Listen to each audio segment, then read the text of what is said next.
Vamos começar com a fala do vereador Edson Mello.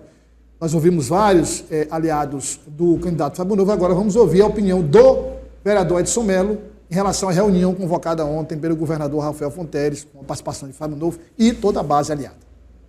Essas reuniões, na realidade, são de emergência e isso é alerta, porque, na realidade, eles têm pesquisas internas que mostram, inclusive, o Silvio um pouquinho na dianteira, e isso preocupa. Nós sabemos que vai ser uma eleição difícil, vai ser uma eleição de chegada, mas com certeza ninguém vai ganhar no primeiro turno, isso aí nós já tomamos consciência disso, ninguém vai cantar a vitória antes da hora, mas é uma eleição muito equilibrada em que o doutor Silvio tem, assim, uma ligeira preferência, principalmente na classe média e também até nos conjuntos habitacionais. A votação do candidato do PT está se concentrando muito nos vilas e bairros da periferia de Teresina. Precisa entender o seguinte, essa estratégia de reuniões, de ajustes, começando aqui com o Ezequiel, o governador também fez na eleição dele, né? Exatamente. Não, Douglas, mas é muito salutar, é pontual sim, essas reuniões estratégicas, claro, em razão porque o período eleitoral já está se encerrando. A gente já ali está faltando basicamente 10 dias para o dia do próximo pleito eleitoral e essas reuniões servem para quê? Para ajustar, alinhar o discurso de todos aqueles que estão, claro, em prol dessa frente ampla, como o próprio Fábio Novo determinou, né? Esses partidos que estão aliados com ele, são mais de 10 partidos e ele conta com 300 soldados, como ele mesmo fala, 300 soldados que estão nas ruas, claro, divulgando o seu nome, divulgando as suas propostas, defendendo as suas bandeiras. E nada mais justo do que fazer o alinhamento, porque uma coisa é você conversar com um determinado candidato aqui e acolá para falar uma determinada proposta, determinado assunto. Mas outra é quando você tem que alinhar com todos os 300 candidatos a vereador. Até porque o eleitorado é bem grande, né? O eleitorado na cidade de Teresina é bem grande e precisa sim desse alinhamento de discurso aqui na cidade de Teresina, principalmente com esses candidatos a vereador.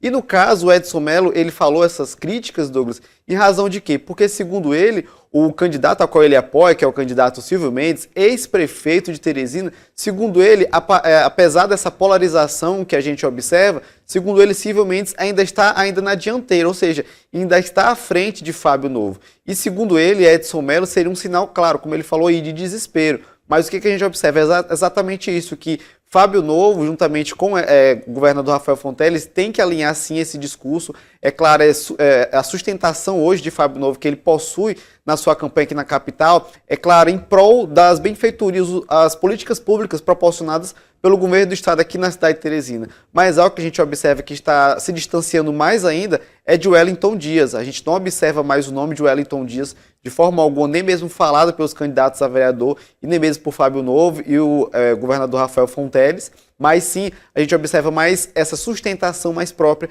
de Fábio Novo, claro, ao lado do governador Rafael Fonteles aqui na cidade de Teresina, e é bem salutar sim essa reunião de forças, claro, por conta que está se aproximando mais ainda o final do período eleitoral e a gente ainda tem sim uma parcela bem grande do eleitorado teresinense que ainda está em dúvidas e claro que esse voto determinante, creio eu que só vai ser finalizado mesmo, encerrado só na semana que vem. Natanael, sua opinião então, sua avaliação, você que fez a cobertura, sua avaliação dessa reunião.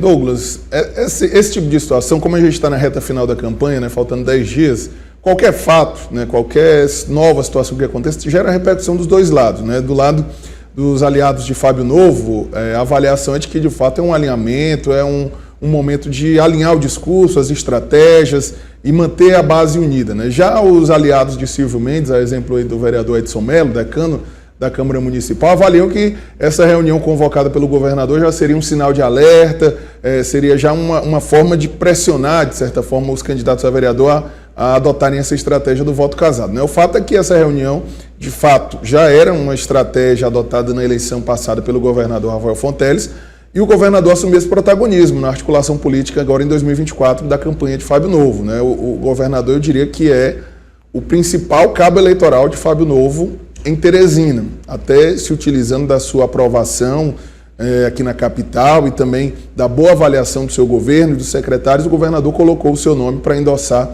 a candidatura de Fábio Novo, né? Mas a avaliação já é um consenso aí entre os aliados de Silvio e de Fábio Novo, que a eleição está acirrada, a eleição será acirrada. Apesar do discurso de vitória no primeiro turno, né? Algumas pesquisas apontam até uma diferença considerável entre Fábio Novo e Silvio Mendes, mas nos bastidores o discurso é de um discurso ainda de manter o pé no chão, né? Nada de salto alto nessa reta final, nada desse sentimento de já ganhou. O objetivo aí dos aliados de Fábio Novo e também de Silvio Mendes é chegar até o final dessa corrida ainda com fôlego, né? Porque a eleição, faltam 10 dias, a eleição pode mudar completamente o cenário nesses 10 dias, podem acontecer fatos novos, pode acontecer aí alguma situação que venha mexer com o cenário, né? Então é preciso ficar atento, né? Não dá para descansar, Douglas, nessa reta final, porque a eleição ela pode ter uma reviravolta, né? É pouco provável, mas ainda é possível a gente acompanhar reviravoltas nesse cenário da disputa pela Prefeitura de Teresina. E tem histórico aí de eleições que foram decididas à noite, por exemplo, dia 6. Eleições foram decididas da noite do dia 5 para o dia 6. Imagine. Eu queria conversar com vocês o seguinte.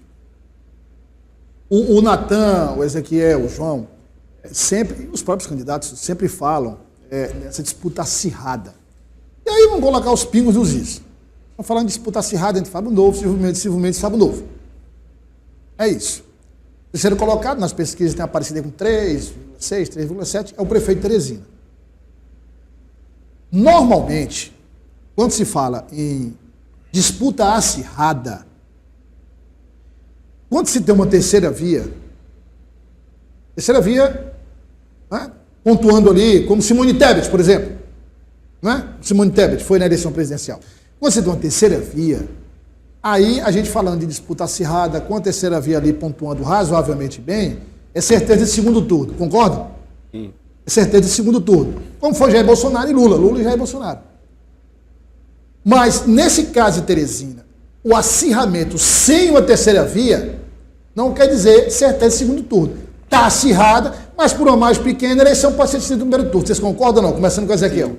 Douglas, até porque a gente observa isso mesmo, como você disse, não há uma terceira via pujante que consiga lograr 2 dígitos. Como a gente ainda não observa essa questão desses 2 dígitos de uma terceira via, o discurso hoje dos dois lados, dessa polarização que a gente observa, tanto de Fábio Novo como de Silvio Mendes, é claro, lutar o voto a voto, porque a estratégia política hoje é de ganhar no primeiro turno, porque tanto os dois lados hoje batalham para que consigam logo no primeiro turno lograr esse êxito, porque a partir do momento quando você muda a chave para um segundo turno, são novas conversações, novas negociações, outros acordos que devem ser feitos, claro, por conta justamente para saber como é que vai ser esse arranjo político, esse cenário político para o dia 27 de outubro, que seria então uma data provável de segundo turno.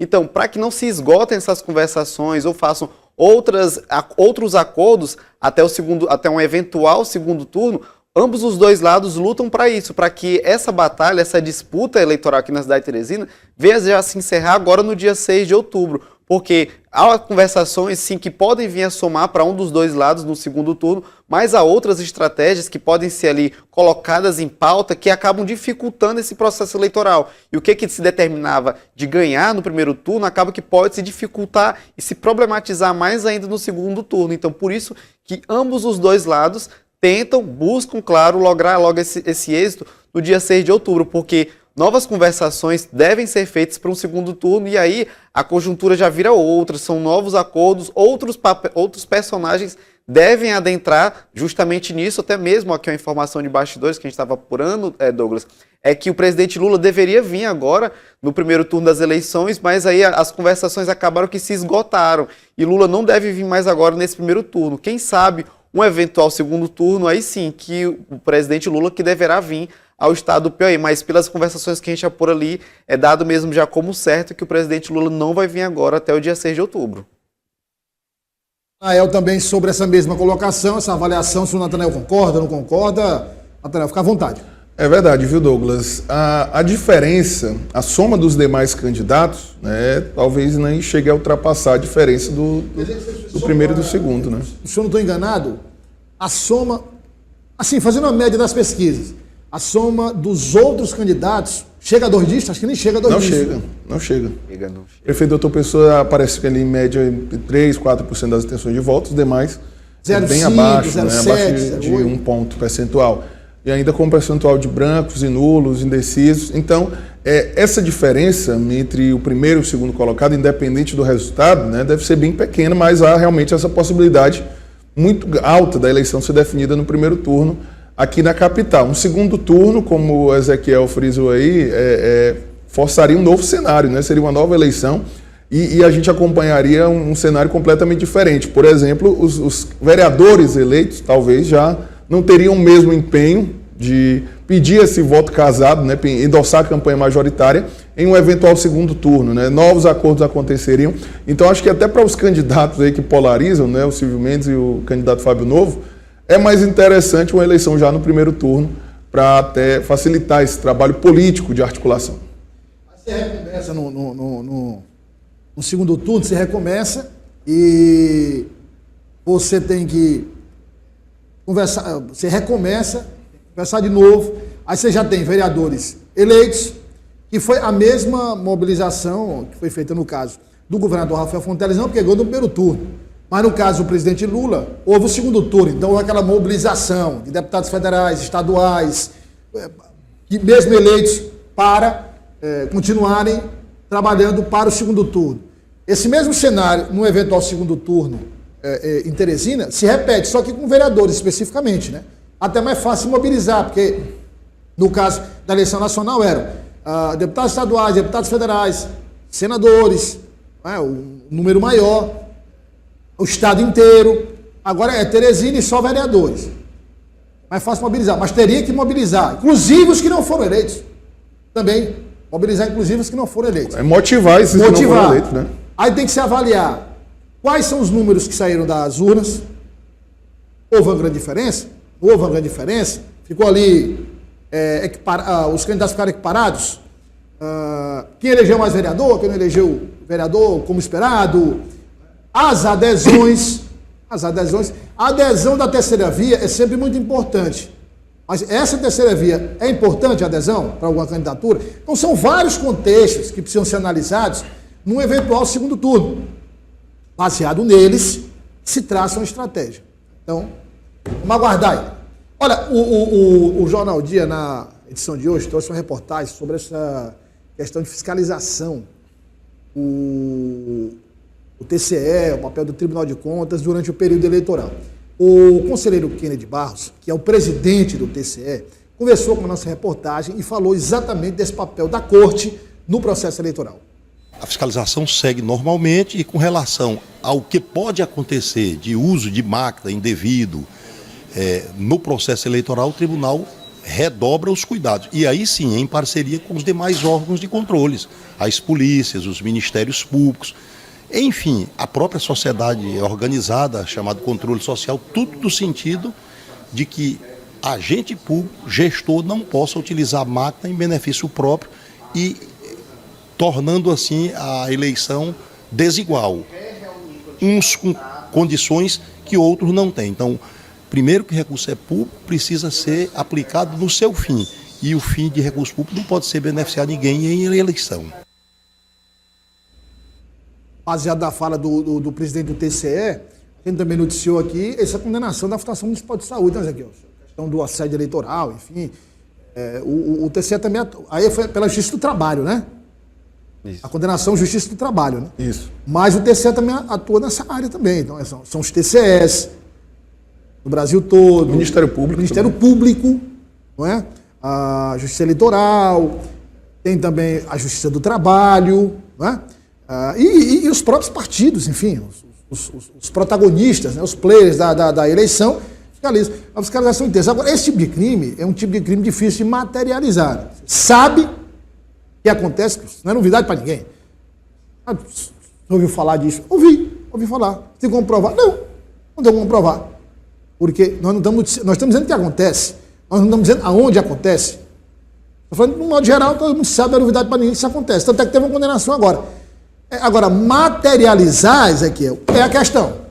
Exatamente, Douglas. É um trabalho primordial que o Tribunal de Contas do Estado deve fazer justamente nisso.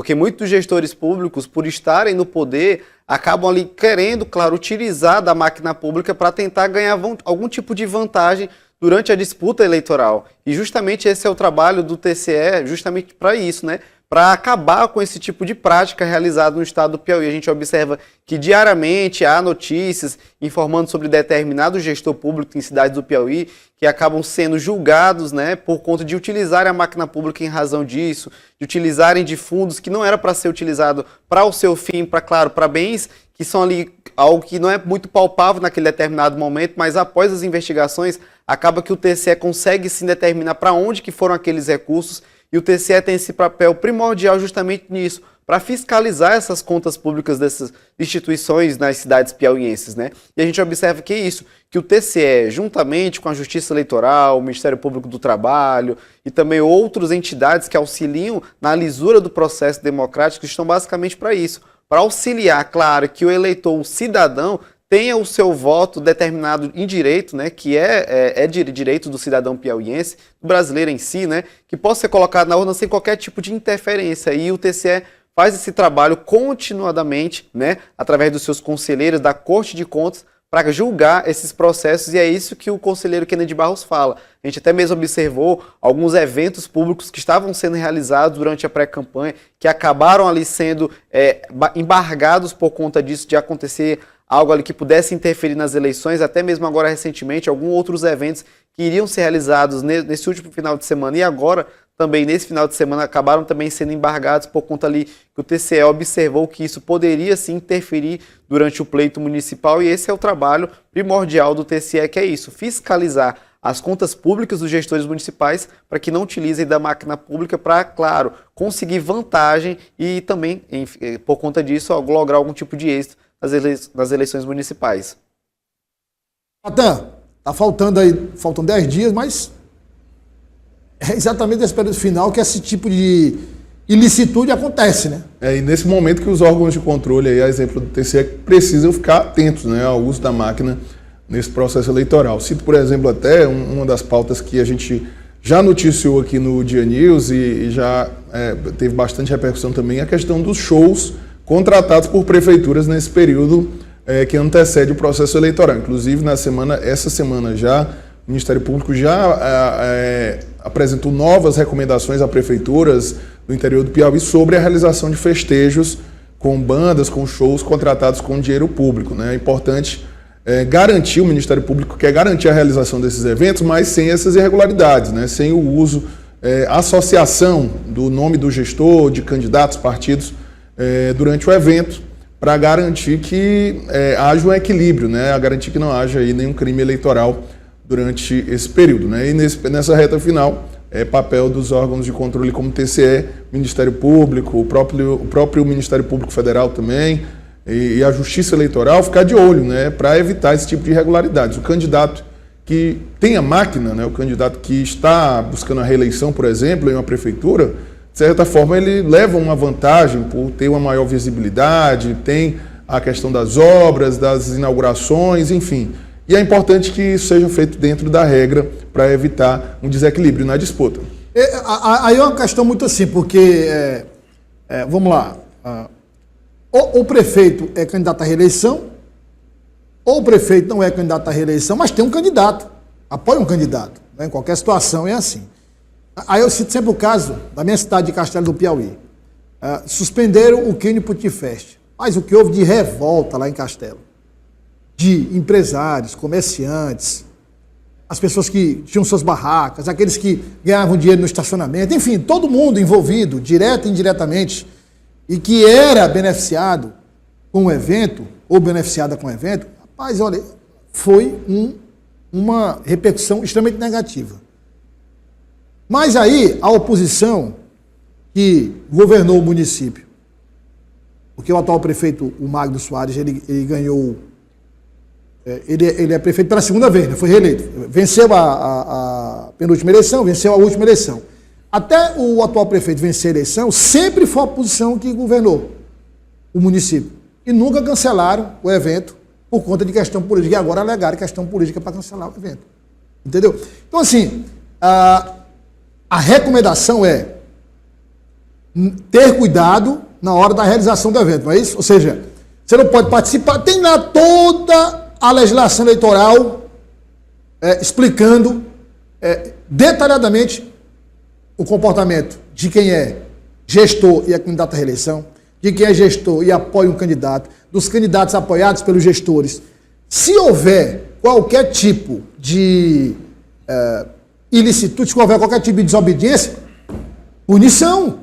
Agora, em nome de uma suposta paridade de armas, você penalizar uma parcela significativa da população economicamente, será que isso faz sentido? É porque, né, Douglas, tem eventos sazonais, né, que Isso. acontecem todo ano. O Kenny Put Fest acontece todo ano. É como o Festival de Inverno. Depois de segundo que vai acontecer, a festa do bode de batalha vai acontecer. Exatamente, são eventos sazonais que acontecem e a população acaba... Agora, Zé, só um detalhe. Já imaginou assim, não, nunca aconteceu, vai estrear esse ano. Ok, concordo com o Ministério Público. Concordo com... Mas, como disse a Ezequiel, sazonal, pô, acontece sempre. Acontece todo ano e acaba que toda a população, né, da determinada cidade se movimenta justamente para isso, né, Douglas? Poxa. Porque tem toda a questão econômica, tem a questão hoteleira, a questão também do turismo, ou seja, todo mundo se movimenta, claro, para sair de forma que venha a gratificar todos ali envolvidos. E aí, por conta das eleições municipais acontecerem esse ano, né, acaba que acontece um ou outro ali que tenta sim se aproveitar de determinados eventos, mas outros que não estão ali impactados naquela questão. E aquele que se aproveita, punição. Justiça de olho, punição. Multas, entendeu? Aquela história, rapaz, é para encontrar um carrapato no boi, dá uma dificuldade, tem uma dificuldade. Não, foi o seguinte, mata o boi. Poxa, entendeu? Mas olha, o presidente do TRE, o desembargador Sebastião Ribeiro Martins, informou que o Tribunal Superior Eleitoral autorizou reforço de tropas federais para o Piauí. Vamos acompanhar o que disse o presidente. Ontem o TSE aprovou a requisição de forças federais para 170 municípios do estado do Piauí. A partir de agora, o TSE comunica ao Ministério da Defesa e o Ministério da Defesa comunica a 10ª Região Militar aqui no Nordeste. O deslocamento, amanhã vai ter uma reunião com o comandante do 25BC, em que ele vai apresentar o plano de segurança das forças federais do estado do Piauí. O que é o deslocamento dessas tropas do Ceará, do Pernambuco, da Paraíba, Rio Grande do Norte, para o estado do Piauí, tendo em vista a grande quantidade de municípios, são 170 municípios. Bom, forças, Ezequiel, tropas federais, eu vou começar com o Natan aqui, porque, como diz o ditado, comecei 2 vezes com o Ezequiel, vou começar aqui com o Natan para a gente fazer o caminho de volta. Houve especificação, quer dizer, porque às vezes você pede uma quantidade para uma quantidade de municípios e aí não, é menos, ou alguns municípios são contemplados. Foi especificado, Natan, se tudo que foi pedido o TSE concedeu? Douglas, a informação que a gente tem é que alguns municípios que haviam solicitado esse reforço não receberam, né? O TSE prioriza os locais em que já há um registro de crimes eleitorais ou violência política e que as disputas são mais acirradas, né? Há esse enfrentamento já até histórico, né? O Tribunal Superior Eleitoral leva em conta aí vários critérios na hora de definir os municípios que vão receber as tropas federais. Mas lembrando que a eleição aqui no Piauí também vai ter o reforço das tropas estaduais, da Polícia Militar, das demais forças de segurança, Polícia Civil. E a gente torce para que seja uma eleição tranquila, né? Sem o registro de violência ou qualquer situação do tipo, né? É importante a presença do Exército, da Polícia, para garantir uma tranquilidade, mas esperamos que a atuação na prática realmente não seja necessária, né? Que seja um trabalho apenas ostensivo ali para garantir a tranquilidade. Aí, o que é que resta, né?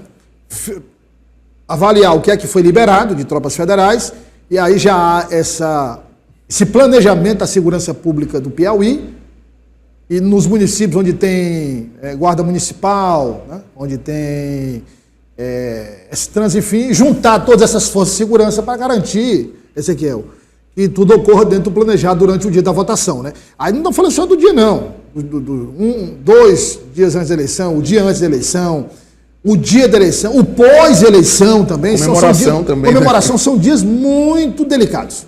Exatamente, até porque demanda de custo, não é, Douglas? Há todo um plano operacional que envolve a Secretaria de Segurança Pública do Piauí, Polícia Militar, Polícia Civil, Corpo de Bombeiros, enfim, várias instâncias aqui do estado do Piauí que agora, através, então, desse efetivo maior, se eu não me engano, são mais de 3 mil militares que deverão vir oriundos de outros estados para auxiliarem aqui as tropas federais no estado do Piauí. A gente sim observa que existem sim determinados litígios, disputas em cidades do Piauí que já acontecem rotineiramente ano após ano, né, por conta das eleições municipais serem algo mais determinado em determinadas cidades do Piauí, ou seja, são disputas pontuais que já acontecem. E sim, determinadas cidades merecem ter essa atenção especial justamente por isso. Por exemplo, teve agora recentemente aquela questão daquela cidade que, por conta de passar ali determinados grupos adversários, acabaram tendo esse embate. E aí o Tribunal Regional Eleitoral fez, então, a Justiça Eleitoral, na verdade, melhor dizendo, determinadas cidades do Piauí pediram essa solicitação de reforço maior por conta desse tipo de atrito, porque algumas cidades não têm esse efetivo maior, nem de guarda municipal, que algumas cidades não possuem, e às vezes o efetivo de guarnições da Polícia Militar também não é suficiente. E quando se pede essa solicitação também das tropas federais aqui no estado do Piauí, justamente para isso, para que possam auxiliar tanto antes, por conta que eles chegam geralmente ali 2 dias antes das eleições, no dia da eleição em si, e claro, eles também demandam ali de mais uns 2 ou 3 dias após as eleições, claro, por conta de manter a lisura do processo democrático, as urnas, enfim, todo o englobamento das forças que necessitam sim, das cidades piauienses que necessitam desse reforço policial, desse reforço das tropas federais. Então, ou seja, é de grande importância, mas aí também é necessário que essas tropas sejam determinadas para cidades que realmente precisem dessas tropas federais e não de cidades que poderiam sim ser solucionadas através do efetivo estadual, né? Então são 170 cidades do Piauí que vão receber esse efetivo de mais de 3 mil militares agora durante as eleições.